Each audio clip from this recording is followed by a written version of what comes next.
Bom dia, pessoal. Bom, esse é o nosso segundo e último encontro de direito do consumidor e hoje a gente vai tratar de um dos dois assuntos que são os mais exigidos, que são os mais perguntados em primeira fase e até mesmo na segunda fase de direito do consumidor. Um deles tem a ver com aquilo que foi o tema central da aula passada, da primeira aula, em que foi quando é que se caracteriza a relação jurídica de consumo, quando é que são aplicáveis as regras do CDC, e aí é necessário que nós estejamos diante de um consumidor de um lado, de um fornecedor do outro, e entre eles uma transação que envolva produtos ou serviços. E o segundo tema, que é importantíssimo, e que sempre uma pergunta, pelo menos quanto a ele cai, é aquele que tem a ver com a obrigação que eventualmente pode ser imposta aos fornecedores de indenizar prejuízos que os consumidores tenhamos sofrido. O nome que se dá a esse assunto é responsabilidade civil nas relações de consumo. É esse, portanto, o tema central da aula de hoje. A gente vai tentar analisar os principais aspectos, as principais regras que o CDC prevê sobre responsabilidade civil nas relações de consumo, sobre a obrigação de indenizar, obrigação de reparar os danos que nós, consumidores, tenhamos sofrido. O fundamento básico, o fundamento essencial para essa tal responsabilidade civil nas relações de consumo, que está na tela, que está no quadro, o fundamento central para a responsabilidade civil nas relações de consumo, o fundamento básico, é o artigo 6º, inciso 6º do CDC, prevê um dos direitos, é um dos direitos básicos que nós consumidores temos, e esse direito básico consiste, nos termos do que prevê esse inciso 6º, no seguinte: o consumidor tem direito básico à efetiva prevenção e reparação de todos os danos. O consumidor tem direito básico à efetiva prevenção e reparação de todos os danos, sejam efetiva prevenção e reparação de todos os danos, sejam. E aí o próprio legislador ele faz questão de explicar para nós, leitores do Código, quais são os tipos, as espécies de danos que devem ser prevenidos, mas se a prevenção não for suficiente, tem que ser efetivamente reparados, tem que ser indenizados, tem que ser ressarcidos aos consumidores. Efetiva prevenção e reparação de todos os danos. Não sei qual foi a frase que a gente parou mesmo, como é que ficou? Sejam patrimoniais. O que mais além de patrimoniais, hein? Pode ser que o consumidor, lógico, pode ser que o consumidor nem sofra dano patrimonial, mas sofra dano moral. Patrimoniais, morais. Bom, a época que o CDC foi escrito, isso se deu lá em 1990, não havia ainda uma clareza muito grande na doutrina e na jurisprudência entre a diferença entre dano moral e dano estético. Hoje há, tanto que se entende que o mesmo fato, o mesmo evento, pode gerar direito às duas verbas, dano moral e dano estético. E por isso a gente tem que incluir. O Código não previu, mas porque à época, repito, ainda não havia essa evolução suficiente. Danos sejam patrimoniais, morais, estéticos, vírgula, individuais. Até aqui não tem novidade nenhuma, porque de fato as pessoas podem sofrer dano moral, dano material, dano estético, que seja individualmente sentido por um, por dois, por meia dúzia de indivíduos que podem ser identificados, mas o interessantíssimo sejam individuais, coletivos ou difusos. Coletivos ou difusos. Isso é algo muito, muito interessante, porque permite que, em relação de consumo, o juiz condene, o tribunal condene um fornecedor a pagar dano moral coletivo, dano moral difuso, dano moral que não foi uma consumidora, ou não foram duas, ou meia dúzia de consumidores que sofremos, e, portanto, o dinheiro não vem para o bolso do consumidor.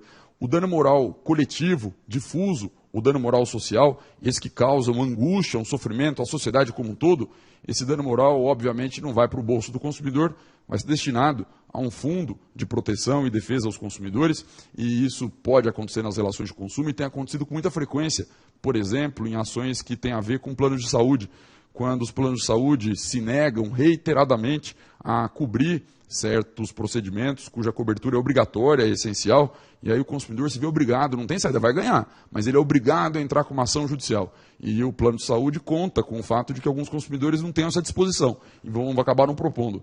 Essa negativa frequente por parte dos planos de saúde, que atinge e pode atingir, coloca numa situação de insegurança 150 milhões de pessoas que são titulares de plano de saúde no Brasil, Isso é alguma coisa que gera uma certa instabilidade, uma angústia social, um dano moral que não é meu, não é seu, não é nosso, um dano moral coletivo, um dano moral social. Isso é uma figura interessante que o Código de Defesa do Consumidor acaba permitindo que aconteça por conta dessa previsão, sejam individuais, coletivos ou difusos.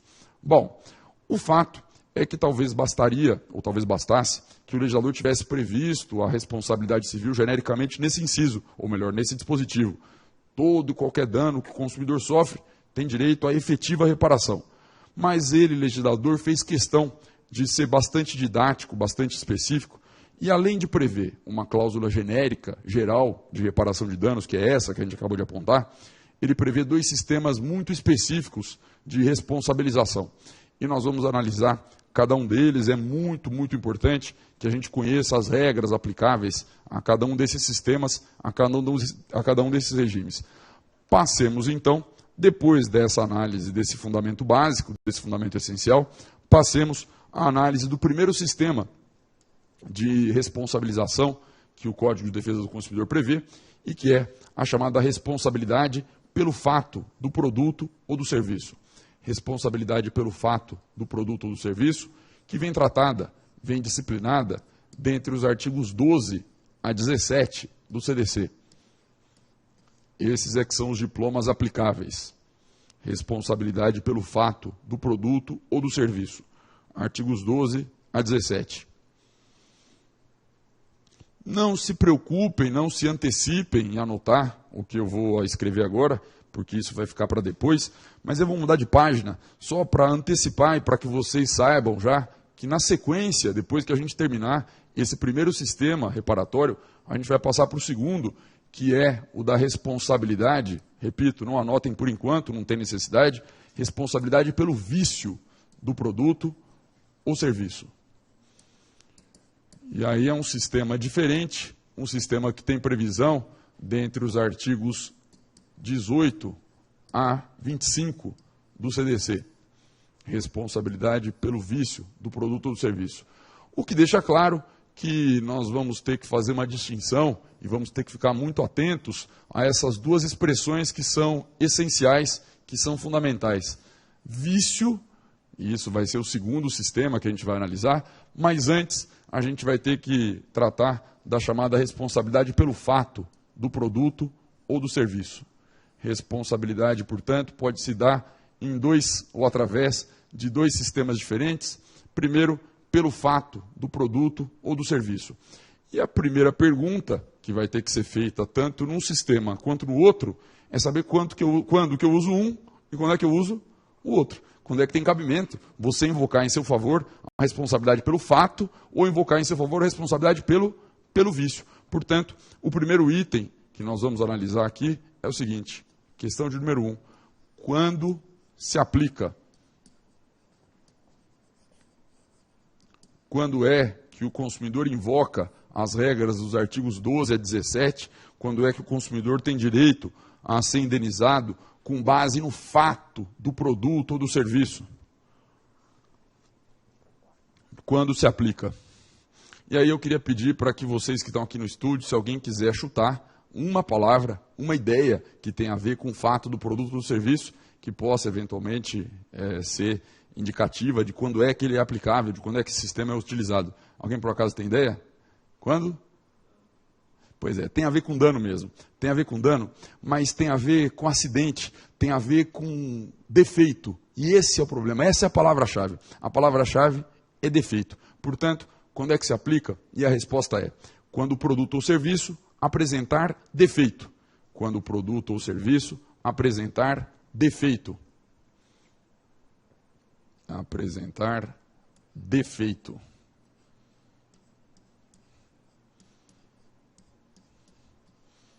Ah, então eu já entendi. É aquele relógio que eu comprei que não está funcionando direito, ele não marca horas. Não, esse relógio não tem defeito, ele tem vício. Ah, então agora eu já sei, é outra coisa. É a geladeira que eu comprei que não gela. Não, essa geladeira não é que ela tem defeito, ela tem vício. É o carro que não anda direito, ou que as marchas não trocam direito, e ele, portanto, não funciona bem. Esse carro tem defeito. Não, isso é vício. Mas, professor, que história é essa de defeito? Porque tudo que a gente chama de defeito no dia a dia, eu estou acabando de dizer que é vício. E é verdade, na prática a gente acaba usando essas expressões como se fossem sinônimas. Defeito tem um significado muito específico em matéria de direito do consumidor. Defeito, ou quando o seu produto ou serviço for defeituoso, ou seja, quando apresentar alguma falha de segurança,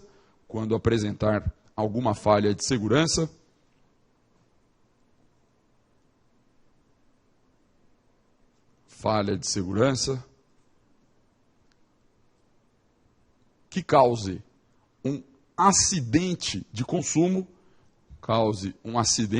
consumo,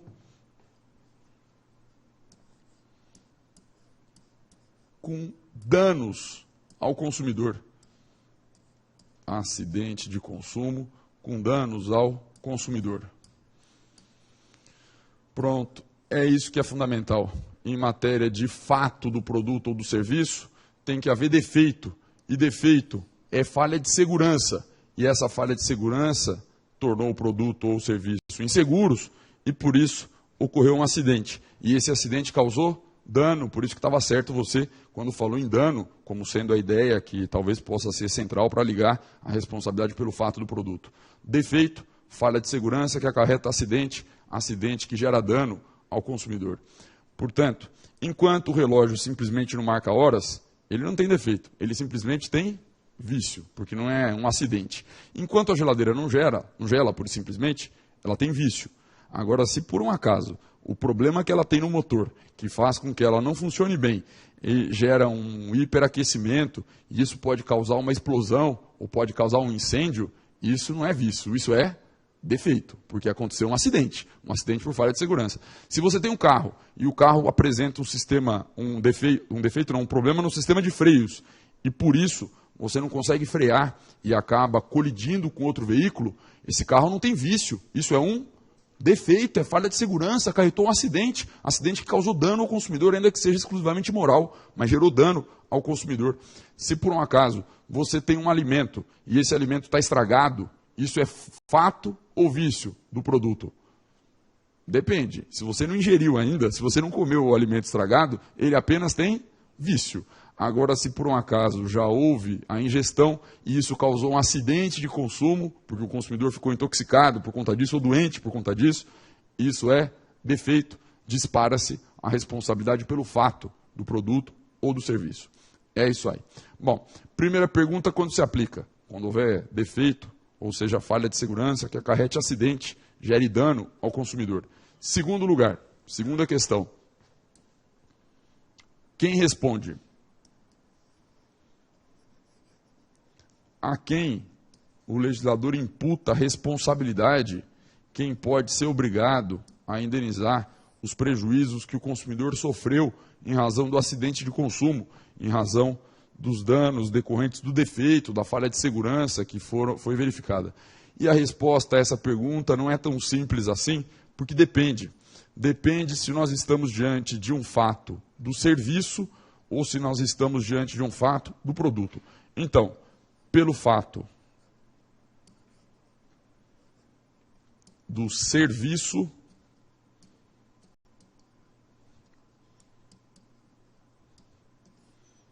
respondem todos os prestadores. Todos os prestadores. Pelo fato do serviço, respondem todos os prestadores. Todos os prestadores.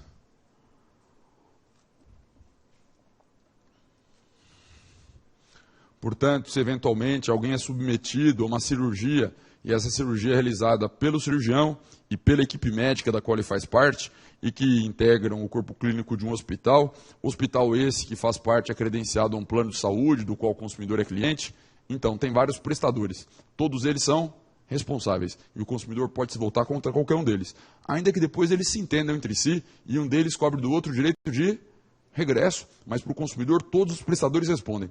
Caiu uma pergunta faz relativamente pouco tempo, talvez vocês tenham visto em umas aulas de resolução de questões, ou até no simulado, que era uma pergunta de que um casal foi até uma operadora de uma agência de turismo, comprou um pacote de turismo que era organizado por uma operadora, esse pacote incluía, dentre outras coisas, um seguro-saúde, que era prestado por uma terceira empresa. Quando eles chegaram em Paris, no destino, essa empresa não cobriu a internação dela, que ficou doente, e, portanto, houve um fato do serviço. A pergunta era, a operadora de turismo, a agência de turismo, respondem ou não respondem? Algumas alternativas diziam não, só responde a própria seguradora, porque ela que negou a cobertura. Mas acontece que aqui, como é serviço, todos os prestadores são responsáveis, ainda repito, que internamente, depois eles se entendam entre si e um deles cobre do outro o regresso que eventualmente for cabível. É isso. Quando for fato do serviço, todos os prestadores são responsáveis. Mas, se o fato não é do serviço, é do produto, as coisas mudam radicalmente de figura. Então, letra B. Pelo fato do produto,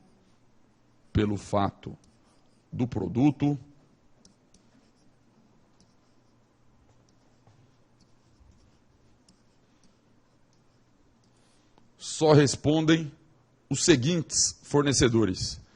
Pelo fato do produto, só respondem os seguintes fornecedores. Fato do produto é a geladeira que explodiu ou hiperaqueceu e causou incêndio. Fato do produto é o veículo cujo sistema de freios não funcionou e causou um acidente. Fato do produto é um determinado alimento que estava contaminado e causou uma intoxicação.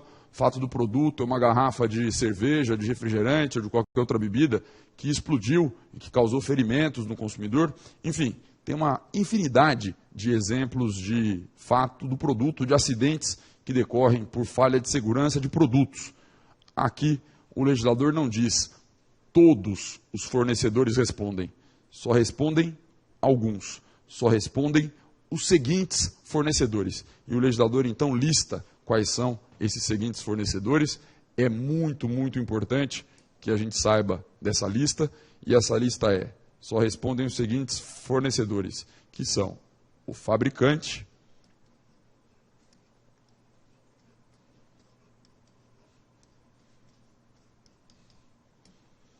o produtor,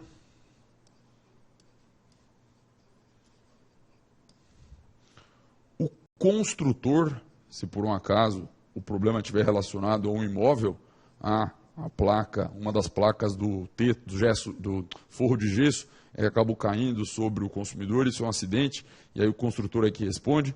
Se se tratar de produto importado, o importador. Só esses fornecedores é que são responsáveis pelo fato do produto, pelo acidente que decorre de uma falha de segurança do produto. Curioso porque o carro cujo sistema de freios não funcionou e fez com que eu sofresse um acidente, eu não comprei do fabricante, do produtor, do construtor, do importador. Eu comprei da concessionária, é o comerciante. A garrafa de cerveja que explodiu dentro do supermercado. E o supermercado não é o fabricante, nem o produtor, nem o construtor, nem o importador. É o comerciante. A caneta que eu comprei e que, sei lá, foi fabricada com material tóxico, e em razão disso, o contato que eu tive com a tinta na pele fez com que eu ficasse doente por conta disso. Eu não comprei do fabricante, do importador, do construtor ou do produtor. Eu comprei na papelaria, que é o comerciante. Pergunto, nesses casos, eu posso me voltar contra a papelaria, contra o supermercado, contra a concessionária, contra a loja de eletrodomésticos, contra o comerciante? Antes que vocês respondam, está na lista? O comerciante está nessa lista entre os quatro? Não. O que quer dizer que o comerciante, em regra, não responde. E a justificativa é razoável. É que o problema do defeito é falha de segurança. E falha de segurança é alguma coisa que o comerciante não tem como evitar, não tem como controlar. O comerciante recebe os produtos de quem fabrica, de quem produz, de quem importa, recebe esses produtos fechados, lacrados. Quem determina os métodos de produção, quem determina as técnicas produtivas é quem fabrica, é quem produz. O comerciante não tem nenhuma ingerência, não tem nenhum poder de influenciar uma adoção de uma técnica melhor ou pior, e por essas razões é que o fornecedor não é, o comerciante, em regra, não responde por falhas de segurança por acidentes. Em regra, o que quer dizer que deve ter alguma exceção, e tem duas. Então, a observação importantíssima nesse item é a seguinte: o comerciante só tem responsabilidade em duas hipóteses. O comerciante só tem responsabilidade em duas hipóteses, em dois casos. Comerciante só tem responsabilidade em duas hipóteses. O CDC dá até a entender que são três. Na verdade, é que duas delas são repetitivas e podem ser resumidas numa só. Duas hipóteses. Primeira, quando o produto for de origem desconhecida, de origem anônima. Quando o produto for de origem desconhecida, de origem anônima.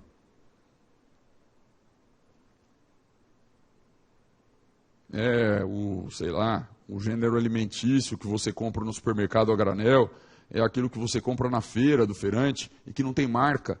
É claro que tem uma origem, é claro que veio de algum produtor, é claro que veio de algum fabricante. Mas se a marca não está identificada, se o fabricante, o produtor não estão identificados, o consumidor não teria como acessá-los. A única pessoa da cadeia de fornecimento a quem o consumidor tem acesso é o feirante, é o dono do seu supermercado, é aquele de quem ele comprou e, portanto, nesse caso, ele é que se volte contra o comerciante nessa primeira hipótese, quando o produto for de origem anônima desconhecida. Ele sabe de quem ele comprou e depois eles que se entendam, e ele que entra com ação de regresso. Agora, o consumidor não tem como investigar e tentar descobrir quem é que produziu, quem é que fabricou. Já entra com ação diretamente contra o comerciante, pode perfeitamente. E a segunda hipótese? Quando não conservar adequadamente os produtos perecíveis. Não conservar adequadamente os produtos perecíveis. Não conservar adequadamente os produtos perecíveis. Aqui não faz diferença se se trata de produto com marca ou sem marca, com origem conhecida ou não, mesmo que se trate de um produto de origem conhecida, se ele foi vendido, por exemplo, pelo supermercado, com data de validade expirada já, ou já estragado, porque, por exemplo, era refrigerado e o supermercado tem aquele hábito péssimo que alguns têm de desligar os freezers durante a madrugada e ligar no dia seguinte, e isso acaba deteriorando os produtos perecíveis. Se isso por um acaso aconteceu, o consumidor pode se voltar contra o comerciante. Essa é a segunda e das duas únicas hipóteses em que o comerciante tem responsabilidade por acidentes ligados a produtos. É isso. Nos demais casos, fora esses dois, quem responde é quem fabrica, é quem produz, é quem constrói ou quem importa. O comerciante só nessas situações excepcionais que foram apontadas. Bom, terceiro item, terceiro ponto que eu acho que é importante que a gente trate é o seguinte. Pode ser que muitos de vocês estejam se perguntando o seguinte: professor, mas por que a gente está usando o nosso tão escasso tempo que a gente tem, é tão curto mesmo, já que são 2 encontros de direito do consumidor, para tratar de responsabilidade civil, de obrigação de indenizar nas relações de consumo, se isso é um assunto que o Código Civil também trata. O Código Civil, e aliás eu lembro de ter tido na faculdade um semestre inteiro, eu lembro de ter comprado uma coleção de direito civil e tem um volume dedicado só à responsabilidade civil, portanto é um assunto que o Código Civil se ocupa. Todo aquele que por ação, omissão, dolosa ou culposa causar dano a outrem fica obrigado a indenizar, ainda que for dano só moral. Portanto, essa repetição pelo Código de Defesa do Consumidor eu acho que é desnecessária. Eu acho que a gente está perdendo tempo. Acho que é bobagem falar sobre esse assunto. Seria, não fosse o fato de que o sistema indenizatório do Código Civil é um e o sistema indenizatório do CDC é outro. E é outro porque tem que ser adaptado à realidade que existe nas relações de consumo, tem que ser adaptado à disparidade de forças, ao desequilíbrio que existe entre os sujeitos envolvidos na relação de consumo. O que então nos interessa agora é tentar descobrir onde é que estão as diferenças, onde é que estão os benefícios, as vantagens que o CDC prevê, se em matéria de indenização, se comparado com aquilo tudo que o Código Civil prevê. Então, o próximo item vai ser a análise dos mecanismos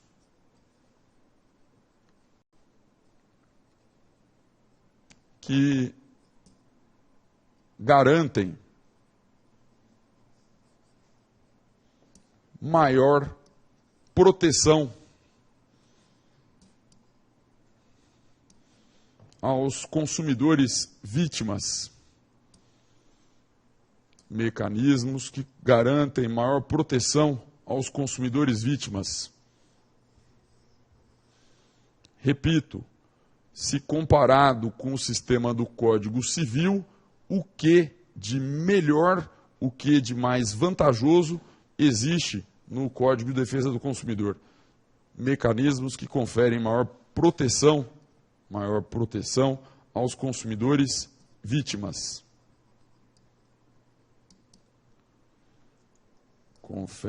Garantem maior proteção aos consumidores vítimas. Vamos tentar, então, identificar esses elementos que são diferenciadores de um sistema e outro e, exata e precisamente, aqueles que são os mais benéficos, aqueles que favorecem a nós consumidores. São 5, pelo menos. E, aliás, antecipo. Nós vamos falar desses 5 elementos, desses 5 mecanismos. Depois que a gente acabar de tratamento deles, a gente vai passar a análise de um outro item, de um quarto item que fica aqui embaixo, que eu nem vou dizer ainda qual que é o título, mas, por enquanto, a gente vai desdobrar esse terceiro item em um primeiro mecanismo, e depois num segundo, e depois num terceiro, e depois quarto, quinto. Tem 5 mecanismos que vão ser apontados e que garantem maior proteção aos consumidores vítimas. Depois que a gente terminar isso, aí a gente passa para esse quarto item, que daqui a pouco a gente vê qual que é o nome. Bom, desses tais mecanismos, que eu falei que são 5, o primeiro deles tem a ver com aquilo que eu, de uma certa maneira, falei rapidamente, reproduzi muito rapidamente, que é o artigo 186 do Código Civil, que diz que todo aquele que por ação ou omissão dolosa ou culposa causar dano a outrem, fica obrigado a indenizar. O que isso quer dizer é que o Código Civil adotou como regra o sistema da responsabilidade civil subjetiva. A vítima só tem direito a ser indenizada, em regra, se ela fizer prova do dano, do nexo causal e da culpa ou do dolo daquele a quem se imputa a responsabilidade.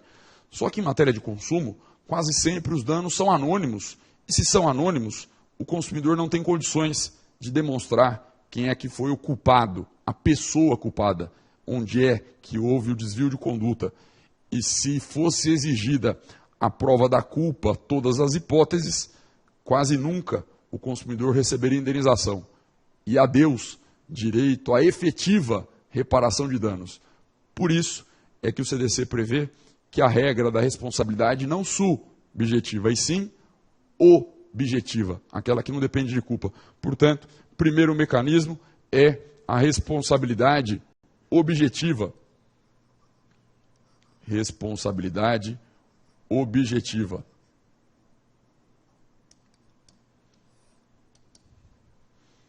Responsabilidade objetiva. Ou seja,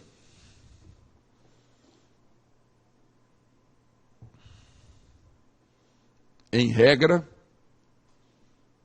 não gosto disso, hein?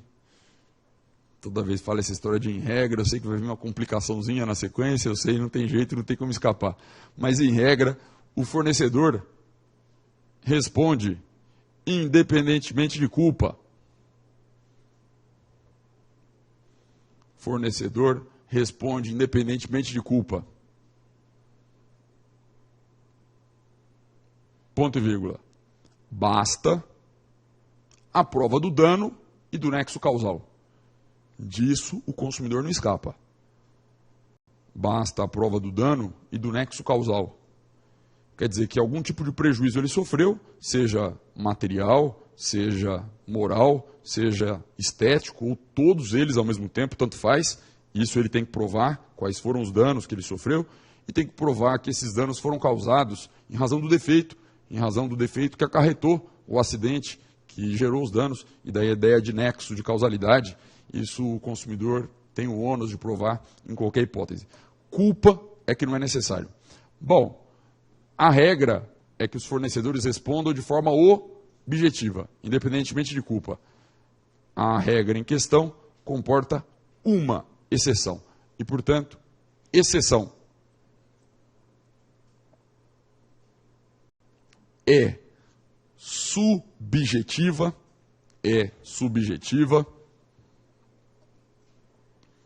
A responsabilidade dos... Quem me ajuda, hein? Quem é que se lembra dessa exceção importantíssima e que tem que ser decorada, não tem como escapar? Quem que é que, dos fornecedores que só responde mediante culpa, porque é subjetiva a responsabilidade? Profissionais liberais. Portanto, é subjetiva a responsabilidade dos profissionais liberais. Médicos, dentistas, psicólogos, não importa nem o nível de instrução, o que importa é que não tenha um vínculo de subordinação.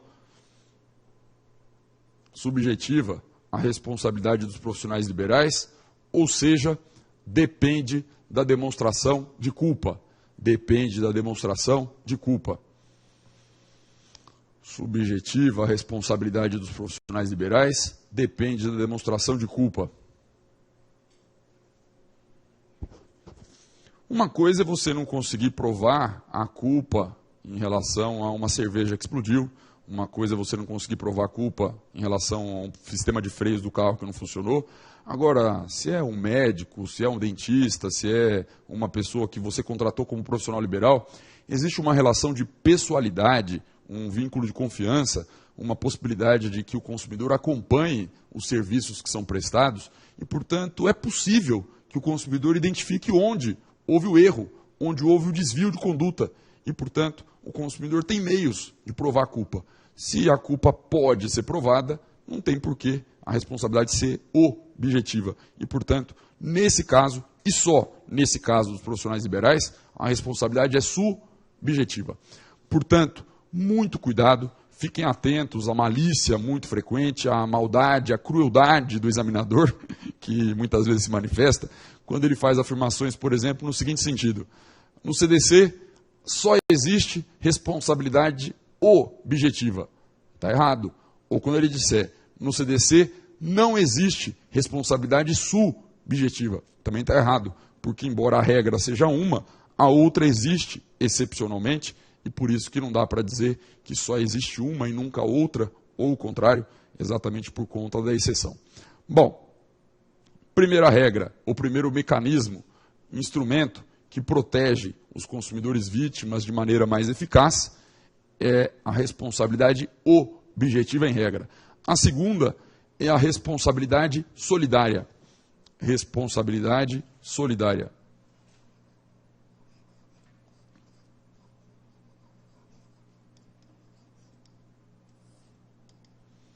Responsabilidade solidária. Tem a ver com o seguinte: quando houver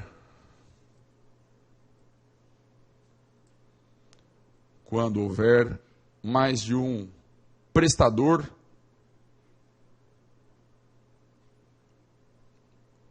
produtor, fabricante, quando houver mais de um prestador, produtor, fabricante, ou mais de um causador do dano,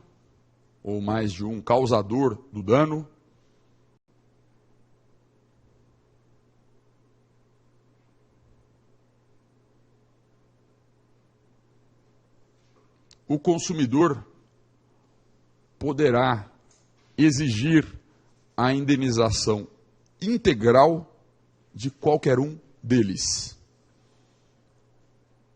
Mais de um prestador, produtor, fabricante ou mais de um causador do dano, o consumidor poderá exigir a indenização integral de qualquer um deles. Indenização integral de qualquer um deles. Eu sempre cito o exemplo do avião que cai, e cai por, eventualmente, uma falha mecânica, por exemplo, na turbina, e isso tem vários fornecedores envolvidos. Tem a companhia aérea, prestadora do serviço de transporte aéreo. A companhia aérea responde? Responde perfeitamente, mas tem o fabricante do avião, o avião cujo defeito técnico, defeito mecânico foi verificado. O fabricante do avião responde? Responde também. O fabricante da turbina, se eventualmente for uma outra empresa, também responde. O fabricante da peça, da turbina, que apresentou o defeito, também responde. O fabricante da matéria-prima, da peça, da turbina, que apresentou o defeito, também responde. Isso para o consumidor é ótimo. Não porque vai haver uma multiplicação de indenizações. Não porque ele vai poder cobrar tudo de um, mais tudo do outro, mais tudo do outro. Claro que não. Mas é claro que todos os danos que ele sofreu, ele pode exigi-los integralmente do que tiver mais próximo, do que tiver melhores condições de solvência e, portanto, melhores condições de pagar, de quem, para aquele consumidor, for mais viável, for mais interessante, for mais fácil propor ação indenizatória. E é exatamente por isso que a solidariedade é prevista. Cria-se um leque maior de opções para o consumidor e, com isso, ele tem, obviamente, uma condição ou tem chances muito superiores de obter uma efetiva indenização, uma efetiva reparação dos prejuízos que ele vier a sofrer. É isso, então, que a solidariedade representa e essa é a vantagem que decorre dela. Mas o fato é que, convenhamos, é possível que um avião caia e, por exemplo, um avião caiu em 2006, se não me engano, acho que foi 2006, um avião da TAM em frente ao aeroporto de Congonhas e não conseguiu frear na hora do pouso e acabou caindo e morreram todos os passageiros e todos os tripulantes. A questão é que se discute se naquele caso foi falha humana ou se foi falha mecânica. Pergunto, a TAM responde pela indenização? Responde perfeitamente.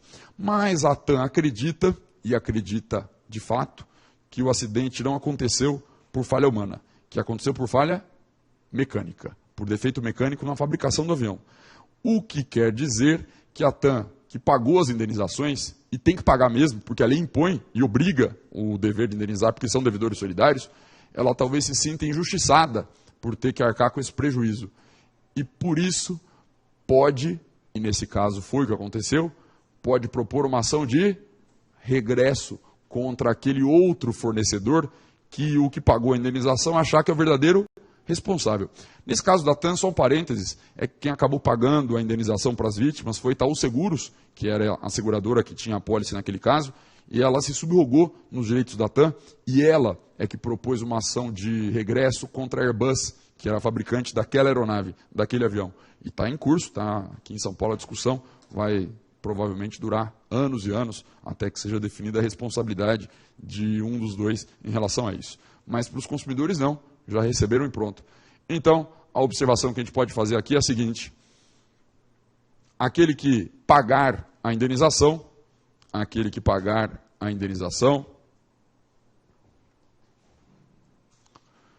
fica com direito de regresso.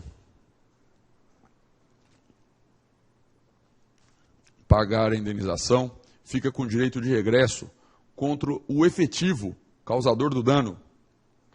Direito de regresso contra o efetivo causador do dano. Direito de regresso contra o efetivo causador do dano, que deverá ser exercido através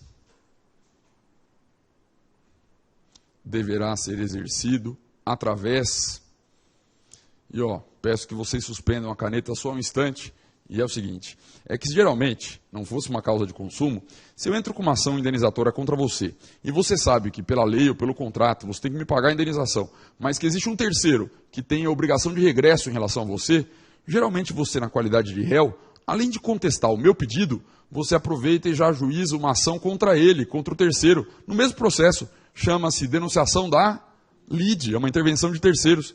Então, isso em matéria de consumo não se admite.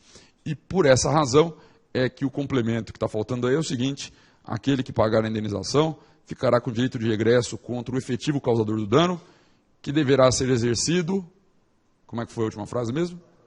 Através de ação própria,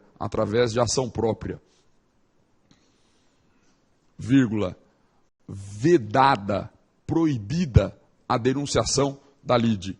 Vedada a denunciação da lide. Vedada ou proibida a denunciação da lide. Pronto, tem que ajuizar uma ação específica, como a Itaú Seguros, representando a TAM, fez em relação à Airbus. E o motivo pelo qual essa proibição, a denunciação da lide existe, é um motivo simples, dá para entender. É que supondo que eu, consumidor, sou familiar de um dos passageiros do voo da TAM, eu ajuizo a ação em face da TAM. Contra a TAM, eu não preciso provar nada mais além do dano e nexo causal. E só. Pronto. Agora, a TAM, para ter direito a ter direito de regresso contra a Airbus, vai ter que fazer prova de que houve falha mecânica. E a Airbus vai tentar provar que houve falha humana. E vão ficar discutindo quem é o culpado, quem foi o responsável. E eu, consumidor, se fosse admitida a denunciação, ficaria de camarote, do lado de cá, de braços cruzados, esperando a briga entre os dois gigantes e verificar qual dos dois tem responsabilidade. Eu não tenho nada a ver com isso. Isso é um problema interno entre eles. O consumidor tem direito a receber o mais rápido possível e depois, quem pagou é que brigue contra aquele que ele acredita ser o verdadeiro responsável, mas brigue em ação autônoma, sem que o consumidor, repito, fique impossibilitado de receber antes que essa definição se dê. Daí a vedação, a denunciação da lide. É isso aí. Mecanismos que conferem maior proteção aos consumidores vítimas. O primeiro, a regra é da responsabilidade objetiva. O segundo é a responsabilidade solidária. O terceiro dos mecanismos tem a ver com prazo prescricional. Artigo 27 do CDC. Artigo 27. Mas, como o nosso tempo para esse primeiro bloco já se esgotou, fica só anunciada essa questão do prazo prescricional e logo depois desse micro intervalo a gente volta a tratar dessa questão e da regra que o artigo 27 prevê. É isso aí. Daqui a pouquinho então a gente prossegue. Até já.